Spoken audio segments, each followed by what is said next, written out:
Good morning, students. Welcome back to video lecture number 2 on the paper Data Structures and Applications. Students, in today's class, I will be discussing about algorithms, data structure, and program along with the relationship among these three terms. In our last class, we learned about what is a data structure, why we need data structures in programming, what are all the operations we can perform on the data structures, how data structures have been classified into primitive data structure, non-primitive data structure.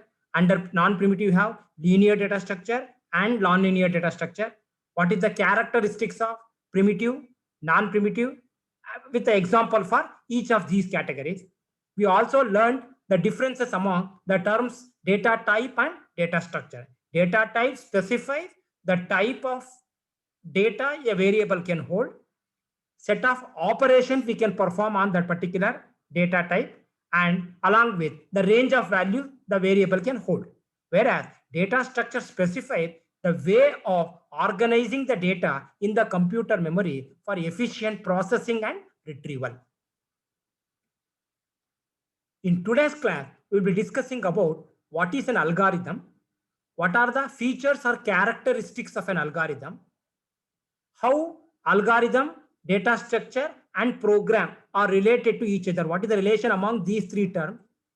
What do you mean by time space complexity, and how the complexity of an algorithm can be expressed? What is the notation for expressing the complexity of an algorithm? So these things will be discussed in today's class. At the end of today's class, you will be in a position to understand the purpose of an algorithm and what are the features of an algorithm, how algorithm and data structure are related to each other. What is the relationship between algorithm and data structure? How different algorithms are compared? What are the parameters based on which algorithm comparison will take place? And how to express the time complexity of an algorithm? What notation we use it to express the time complexity of an algorithm? Let us start with the term called algorithm. In your first semester, you might have understood the basic meaning of an algorithm. So given a problem P, one simple way of solving the problem is to write the problem solution as a sequence of steps. So that step-by-step method of solving a problem, we call it as an algorithm. So any problem you take, you can write a suitable algorithm for that one using set of steps. But given a set of steps, you cannot consider it as an algorithm unless and until the steps satisfy these principles or these characteristics. So in order to call something as an algorithm, it should satisfy some properties. The first one is to number of steps in any algorithm must be finite. That means no algorithm should take infinite number of steps. Whatever may be the problem, the number of steps involved in that algorithm must be always finite. As an example, consider the problem of preparing a coffee. What's the first step? Switch on the gas stove. Second step, keep the vessel on the stove. Third step is add water, milk. Fourth step is add coffee powder, sugar, and then next step is wait for the coffee powder to get boiled. Next step is switch off the gas stove and pour it in the cups. So probably this problem may involve some 9 to 10 steps. The other problem, writing a letter to your friend. What the first step? First, write the letter in a sheet of paper. Then go to the post office, take an empty cover, put it inside the cover, affix a stamp, and post it in the box.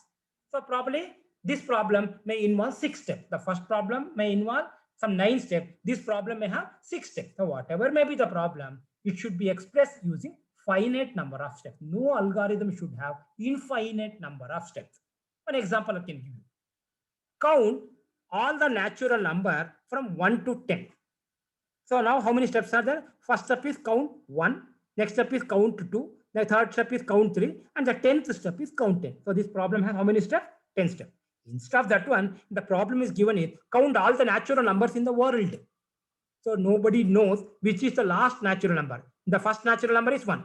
10th natural number is 10. 100th natural number is 100. 1000th natural number is 1000. So since it's not at all possible to count all the natural number in the world, means that problem will never stop. So the problem will have infinite number of steps.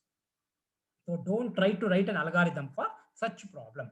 Instead of that one, if the problem is modified as count all the natural from 1 to 10, that is meaningful. So that has finite number of steps. Next. The second characteristic is an algorithm should stop. It should terminate after some time, because its algorithm should give you result after some time. It should not take infinite amount of time. Example, in the first problem of preparing the coffee, probably that problem will terminate after 20 minutes, because it takes probably 20 minutes to prepare the coffee. The second problem, writing a letter to your friend, may take half an hour. So generally, these two problems will have a termination after 20 minutes and 30 minutes respectively. So definitely, those two algorithms will terminate after finite amount of time. Instead of that one, the problem is count all the natural number in the world. Counting one number take even 1 second also. There is no last natural number, means the problem have infinite number of steps. Also, it takes infinite amount of time. Next one is all the steps must be effective. Effective in the sense it should be possible to carry out the step. If it is not at all possible to do the steps, means the step is not considered an effective step. For example, take the problem like this. First step is start. Second step is let A equal to 10. Third step is let B equal to 20. Next step is let C equal to A plus B. Next step is print the value of C and stop. So this algorithm has how many steps? Start, first step, A equal to 10, second step, B equal to 20, third step, C equal to A plus B, fourth step, print the value of C and stop. So altogether this problem has 6 steps. So the first characteristic number of steps is finite, true. Terminate after finite time. Each step, even if it takes 1 second also, probably after 6 seconds, it will terminate. All the steps are effective. Definitely, start is a very effective step. A equal to 10 means you are storing 10 into the variable A, that is effective. B equal to 20, you are storing 20 in B, that is also effective. Once A and B will have some values, means definitely it is possible to add them and store it in C. So next step, C equal to A plus B, that is also effective. Now C will get the value 30. After the next step is print the value of C, means it print 30. And last step is stop. So here all the steps are effective also. Suppose one of the steps is like this. Let one of the step in an algorithm is something like x equal to y divided by 0. What you are doing? You are dividing the value of y by 0 and the result you are storing it in x. So there what happens is, it's not possible to divide any number by 0, because division by 0 is not an effective step. So don't include such steps in an algorithm. So the steps must be effective. And next one is all the steps must be very, very clear. There should not be any doubt. And if two people look at that algorithm, for those two people, the algorithm or the steps should looks like same. The both of them should understand in the same way. They should not have different meaning for the step. So don't include such step. So all the steps must be unambiguous, without any doubt. It's very, very clear. For example, one example, for example, let the value, take the problem like this. Start, let A equal to 10, let B equal to 20. Next step is C equal to A plus B or 40. If you write that instruction, what happens is A is how much? 10 plus B or 40. If you add the value of B, it becomes 30. C value becomes 30. Instead of B, if you take 40, then becomes 10 plus 40, it becomes 50. Now what happens is C is getting two different results. One is if B value is added, it becomes 10 plus 20, it becomes 30. Instead of B, it is given as A plus B or 40. If 40 is considered, and the result becomes 50. So in that case, it leads to a confusion step. So don't include such steps in an algorithm. And any algorithm you take, it should have 0 input or more input, no problem. But output should be always 1. Every problem, every algorithm should have 0 or more input, but 1 and only 1 output. If the algorithm satisfies these properties, then it is considered as an algorithm. Let us study these two principles with respect to some simple problem. Algorithm to compute the area and the circumference of a circle.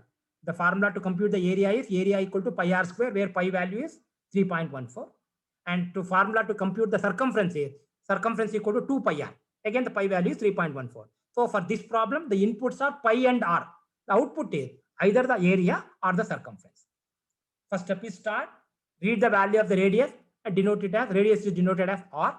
Next step is compute area equal to 3.14 into r into r. Next step is our compute circumference is equal to 2 pi r, 2 into pi into r. Next step is print the values of a, and next step is print the value of circumference. Stop. But the first characteristic, number of steps is finite. So this problem has 7 steps. All the steps it should have, check it. It should terminate after finite time. So even if one step take 1 second also, you will get the result after 7 seconds. Next, all the steps must be very clear without any ambiguity, because when you look at that instruction, no step is confusing. So it's very clear, and it is possible to carry out every step. So all the steps are effective also, and it algorithm has 0 or more input, 1 and only output. In calculating the area of the circle, the input is pi and r, and the output is area. In calculating the circumference, input is pi and r, the output is circumference. So that property is also preserved. So definitely it is an algorithm.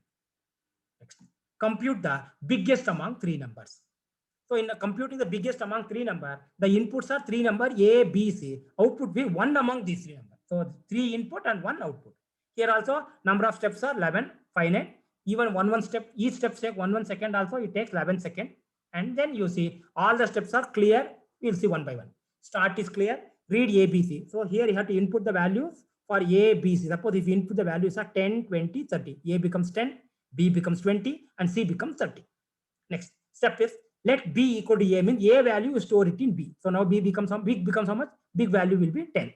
Next, second step is compare the value of B with big. B is how much? 20. Is it 20 greater than big? Big is currently 10. So 20 greater than 10? Yes. In that case, B value is stored it in big. So now big becomes 20. So previously big was storing 10. Now big becomes 20. Next, compare the value of C with big. C is how much? 30. 30 is compared with big is currently 20. 30 greater than 20. That is also true. Then C value is stored in big. Big becomes 30. After that, you print the value of big. So 30 is printed. So definitely all the characteristics that you have mentioned in the beginning is satisfied this problem in. Definitely it is an algorithm. Instead of 10, 20, 30, you take 30, 20, 10. So, but same algorithm should work for this input also. Now A, B 30, B is 20, and C is 10. Big equal to A. So A value is stored in big. So big becomes now 30. Big is B is how much now? 20. Is it 20 greater than big? No. So big value continues to be 30 only. Come out. C value is how much? 10. 10 you are comparing with 30. 10 greater than 30, that is also false. Again, big value is not altered. So big continues to be 30. Print the value of big is 30 printed. So the same problem works for all possible inputs. But in computer science, there is a strong relationship between algorithm and the data structure. Let us see what is the relationship between algorithm and the data structure. See, given a problem P, our first step is to write an algorithm for that one. Let A be the algorithm for the problem P. So now what happens is you are given a problem called P, you have written an algorithm called A. Later, our intention is to write a suitable program for this one. But in order to convert this algorithm into a program, what you have to add for that algorithm is the data structures. The data in the first class I explained the availability of the data structure varies from language to language. So you have an algorithm for your problem. You add the data structure available in C language, then the algorithm becomes C program. Similarly, for the same algorithm, you add the data structure of Python, it becomes Python program. Example, write a C program to compute, or write a program to compute the factorial of a given number. Your first step is to write the algorithm for factorial, that is A. Then you add the data structure available in C language. Then the same factorial algorithm become factorial C program. Instead of that one, for the same algorithm will not change. For the same algorithm A, you add the data structure available in Python, it becomes factorial program in Python. So when you look at this formula, you can observe that the relationship between algorithm, data structure, and the program is algorithm plus data structure gives you program. So here what happens is algorithm for every, it will not depends on the language. Whether your program is Python program, C program, C++ program, algorithm will not change because algorithm is independent of the programming language. For the algorithm A, you add the data structure of C, it becomes what program? C program. Then remove the data structure of C, in that place you put the data structure of Python, it becomes Python program. So data structure and program depends on the language, whereas algorithm is independent of the language. Next one is time space complexity. Given a problem, your intention is to write an algorithm. After writing that algorithm, you should estimate how much that algorithm, how much time that algorithm may takes to give the result, and how much memory that algorithm may require to give you the result. So in that case, what happens is, in order to solve that problem, after writing that algorithm, you estimate how much CPU time it will take, how much main memory it will take, because these two, main memory and the CPU, we considered as a very, very important resources in a computer system. Any algorithm which takes less of these two resources is considered as a best algorithm. One which takes more of these two resources is considered as a worst algorithm. In the previous example, in the preparation of the coffee, so different people will prepare the coffee in different ways. That means for the same problem preparation of the coffee, you have 2-3 algorithms. Then which method is considered the best method? One which takes us less resources, one which utilizes takes less sugar, less coffee powder, less milk, etc. is considered as a best method. Similarly, the method which gives you coffee in less time is considered as the best method. Now, with respect to computer science, we estimate based on two parameters. One is CPU time, other one is main memory.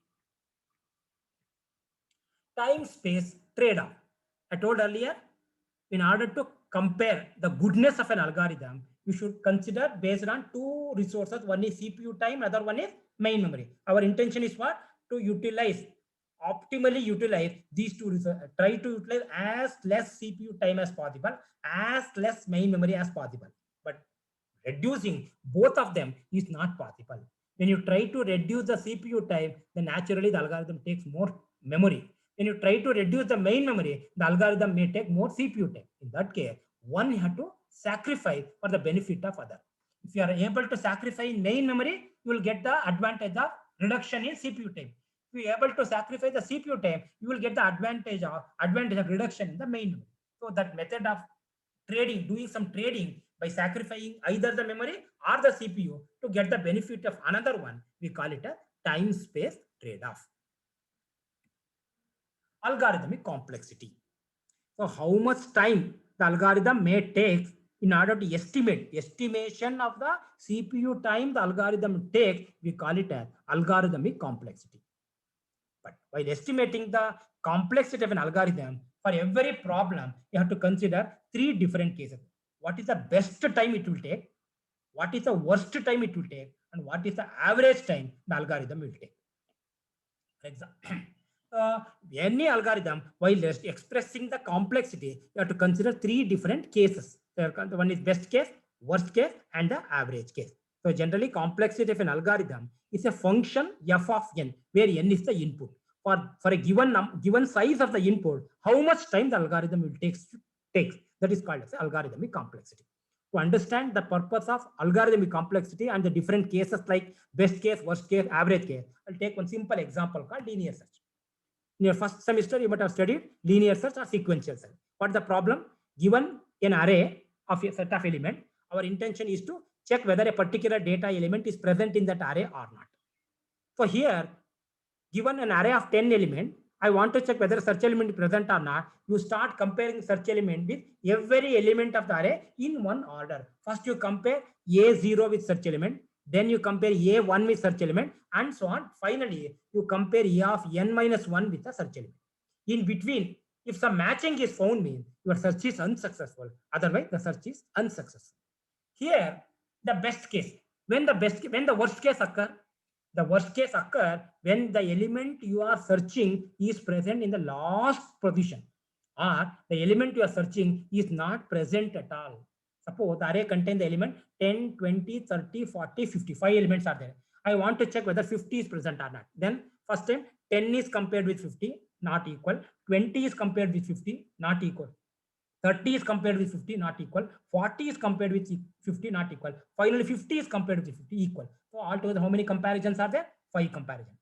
Same problem. I want to check whether 60 is present or not. First time 10 is compared with 60, 20 is compared with 60, 30 is compared with 60, 40 is compared with 60, no matching. 50 is compared with 60, still no matching. Then we'll stop. So now also the number of comparison is 5. So the worst case occur when the element you are searching is present either in the last position or not at all present. Next, best case. The best case occur when the element you are searching is present in the very first place. So if A of 0 equal to search element means, so no further comparison is readed means, then that's the best case. The average case is the element you are searching is present somewhere in the middle. So any problem you take, after writing that algorithm, you estimate the time taken by that algorithm in three different cases: best case, average case, and the worst case. Big O notation. It is one widely used and popular notation for expressing the complexity of an algorithm. So generally we use this notation to show how much time that algorithm take for a given size, given input size n. For example, linear search, the complexity is big O of n means if n inputs are there, then the time taken is n units of time. Then, for example, if 10 elements are there, then output time taken will be 10 only, because in output time taken is a function of input. Some algorithm like binary search take time of order of log n. If suppose n is 10 means what is log 10? Log 10 is only 1. So it takes only one comparison. Then 100 numbers are there. Then log of 100 is 2. Log of 1000 is 3 and so on. Third one is bubble sort that takes order of n square. If 5 numbers are given, bubble sort takes 5 square, 25 comparison.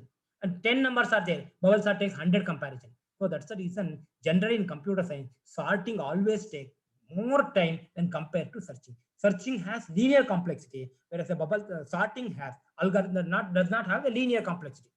It has a exponential complexity. So in the case of linear search, if 10 numbers are there, number of comparisons order of n, 10 comparison. Some 10 number, if you increase to 20 number, the number of comparisons 20 only. So if you increase it to 100 number of comparison 100. So as the input size keep on increasing, the time taken also increases proportional to input. That's why it has a linear complexity. Whereas sorting method, the complexity increases too much when you increase the input size. For 5 number, it becomes 25 comparison. Number of input, you changes from 5 number to 10 number. In order to sort 10 number, the time taken will be 100.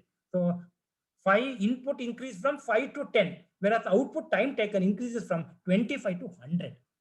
And the merge sort, the complexity is order of n log n. N is the input size. Okay, students, in today's class, we learned about what is an algorithm, what are the characteristics of an algorithm, how algorithm and data structures are related to each other. That is, not only algorithm and data structure, how algorithm, data structure, and program. What is the relation among these three terms? Algorithm plus the data structure gives you program. So program, you will get it by adding a suitable data structure to your algorithm. Next, what do you mean by time space complexity? Estimating CPU time taken and estimating main memory taken, we consider as a time space complexity. But our intention is to utilize these two resources as minimum as possible, but never, it will not happen every time, because reduction of one increases the usage of others. So that problem, that concept of giving one and taking the advantage of another one, we call it as time space trade-off. And generally we use one notation to express the complexity of an algorithm. That's called as a big O notation. While estimating the complexity of an algorithm, you have to consider three different possibilities. In the worst case, how much time it will take. In the average case, how much time it will take. In the best case, how much time it will take. We learned with the example of linear search these three different cases. Some of the probable review questions based on today's classes are: what is an algorithm? Two characteristics of an algorithm. How data structure and algorithms are related to each other. Define time space complexity. What is time space trade-off, etc. And some long answer questions could be: explain the salient characteristics of an algorithm. Briefly explain the concept of time space complexity. Check whether a given number is prime or not. And check whether find the sum of digits of a given number. I think last two you can do it now, because you already learned these two in your first year C programming. Let us revise what we have studied through some simple multiple choice questions. So the questions have been framed based on today's concept. Which of the following is not a characteristics of an algorithm? Number of steps are finite, true. All the steps must be clear, true. One or more input, no. Algorithm has 0 or more input, and all the steps must be effective, that is also true. The correct answer is C. Most valuable resources in a computer system are CPU time, input output device, secondary memory, CPU time and main memory. So both CPU time and main memory are important. The correct answer is D. Which of the following is independent of the programming language? One is program. No, program you will get it what? After adding data structure available in that language to the algorithm. So program is language dependent. Data structure, varies from language to language. Data type varies from language to language. Whereas algorithm depends only on the problem. It never depends on the language. The correct answer is D. Which of the following denotes the lowest complexity? Order of n, order of n square, order of n log n, order of 2 to the power of n. So probably the correct answer is order of n. Because all the remaining three, n square, n log n, 2 to the power of n, that value is always more than the value of n. The correct answer is A. Linear search algorithm has a complexity of the order of n, order of n square, order of log n, order of n log n. So as the name indicates, the complexity, linear complexity is order of n, A. So with this, I will wind up today's class. For any of your doubts, clarification on today's talk, you can call me over that number. That is my WhatsApp number also, or you can post your doubts, queries, feedback, anything in the comment section of the Google class, or you can also mail me to that email ID kaushik.manjunath@gmail.com. Okay, hope you have enjoyed today's session. I wish you happy learning. We'll meet you in the next class.